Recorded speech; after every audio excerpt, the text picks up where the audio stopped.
holiday season is amongst us. And for many of you, for many of God's children, it can be a vulnerable season. It can be a vulnerable season because for many of you, you are waiting for love.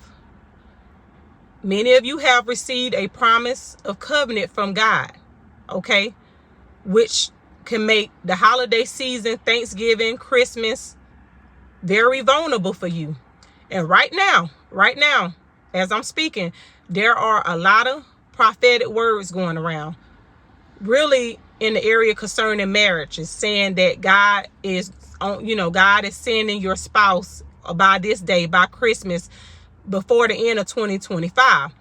Now, I'm not saying that some of these words that people are putting out isn't from God, including myself. What I'm saying is, whatever word that somebody speaks over you or say that the Lord told them to speak to you, please be mindful of whatever word that you come in agreement with. Please be mindful that whatever word that you receive from somebody, including myself, that you take it back to God in prayer. Now, I will make known that every video that I put out, especially when I say God told me to tell you in different areas of your life, I'm going to tell you to specifically pray over that word that I put out, because not every word that I put out will be for everybody in that season, okay? So it don't matter if it comes from me or it comes from somebody else. Be careful of the prophetic words. Be careful of the type of agreements that you come in contact with, okay? Because if the Lord said that he would do it, if he said that I have love for you and that I'm sending you a spouse, God would also confirm it as well, okay? And he has a multitude of ways of confirming the love and the timing, and he will also confirm when you're in a season for a promise to spring forth. So back to the topic. As we approach these holidays, it's y'all have to listen to what I'm telling y'all. Please listen careful. Please be mindful of your resources and your time, because just like the Lord has his desires to send you and to bless you, the enemy also knows that you are waiting and that you are longing for love, okay? And see, this is why it's very important for you to have a relationship with God, so you can know how to properly place that longing for a spouse and know that in the fullness of time that God will send it to you when he knows that you're ready. But also, if you don't know where to place that longing at, the enemy can sniff that out. He knows what you want, okay? So at the same time, first of all, let me backtrack. And let me explain why the holiday season can be so vulnerable. Usually the holiday season is filled with love. It's filled with community. It's filled with fellowship, right? We going different places. We traveling. We buying gifts. We seeing people that we haven't seen in a long time. We meeting new family members. It's all types of things going on, right? And for some of us, we still in the waiting season. We still waiting for some of the promises of God to spring forth. So specifically for this video, I want to be talking about love, okay?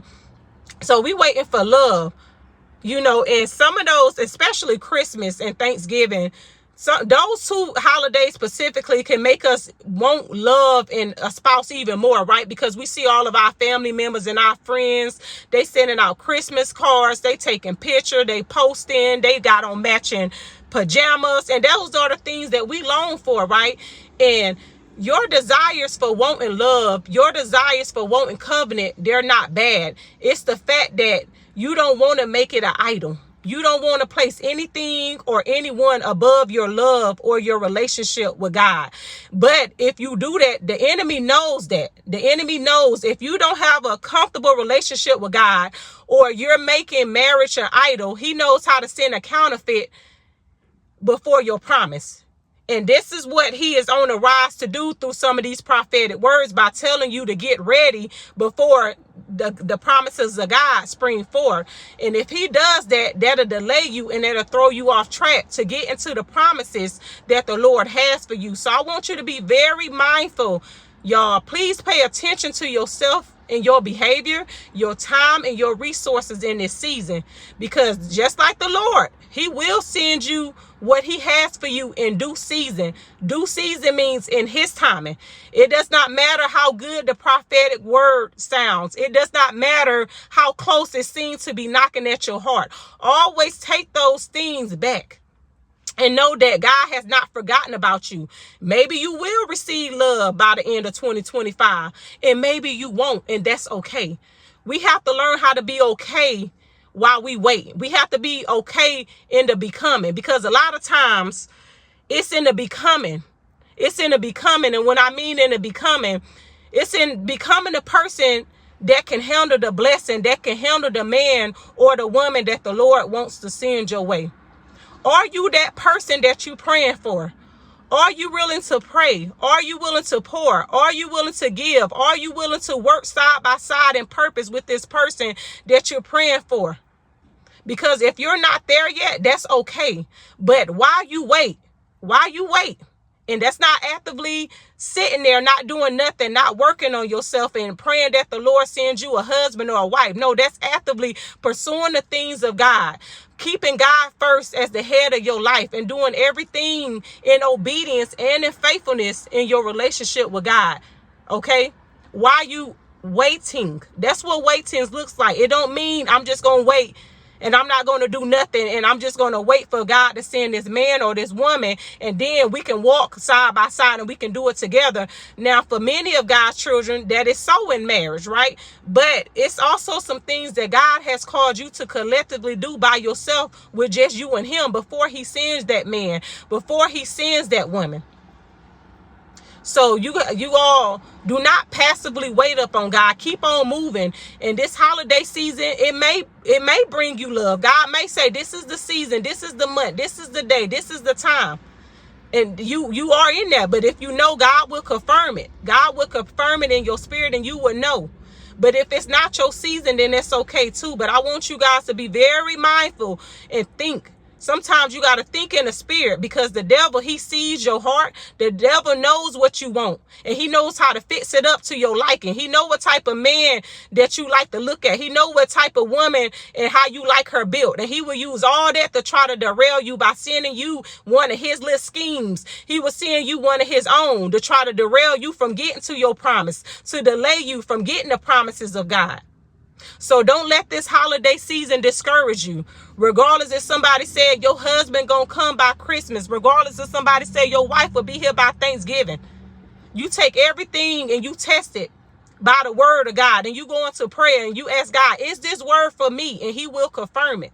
But don't let nobody delay you. Don't let nobody set you apart. You have to know God for yourself and you have to know when God is speaking a word to you. Because it's not over with if you don't have a man or a woman by your side. You have to learn how to take joy in just having a relationship with God, having a relationship with the people in the community that God has sent in your life while you waiting on your man, while you waiting upon your woman. You still can enjoy life. You can still enjoy the community that God has already sent your way. You don't have to wait for those things to be fulfilled because God has already given you joy in the wait. For those that know what I'm talking about, you know that you have joy with or without a man, with or without a woman. And that this woman or the man or this man that God is sending into your life will just add on to you. They're not to bring nothing. They're not to fill a void. They're there to add on to you. Just like you will be in their life. But in this season, I need y'all to open up your eyes and be very careful, very mindful of these prophetic words. Because this season can be very vulnerable, trying. You may have started this season this year in a relationship, and you may be ending it not in a relationship, but you also may have had a promise from God saying that he's going to send you a husband. He may send you a wife. That does not mean it will be in this season. It may be in this season, who knows? But what I'm saying, you keep going and don't let the enemy trip you up to think that every prophetic word, to think that every time somebody says something is for you. Take it back to God in prayer and be okay with if God said, yes, this is a word for you and for this season. Or maybe he's saying, no, you wait up on me. I'll tell you when. I'll prompt your spirit to know when. I had to release this because I know it's a lot of you that's waiting on love. You waiting for the desires of your heart. And again, you wanting covenant, you wanting marriage. It's not nothing wrong with that. It's actually biblical. It's actually a desire that the Lord has placed within you. But we also know that the word tells us, do not awaken love until it's time. And so you have to know where to place that longing at. You have to know that when I start fantasizing and romanticizing about things above God and above my purpose and above what I'm supposed to be doing now, then I need to go back into prayer, and I need to go back and sit with myself and sit with God. And I need to reposition this, because the desire to be, to want covenant is not bad. It's just if you make an idol of it, and if you go ahead of God's timing, because anything that comes before the timing of God is a counter. So always remember that you can have joy while you waiting on the promises of God. And again, for many of you, this holiday season may look different, but it's okay. You can still have joy. Joy is still your portion. And if God spoke a word to you, he's going to fulfill that word. It may look different. It may come different, but that's okay, because he is a faithful God that honors his word. I hope this message blesses you all. I love y'all. My name is Lashelle Monroe. Happy holidays. Until next time, God bless, and y'all please keep the faith.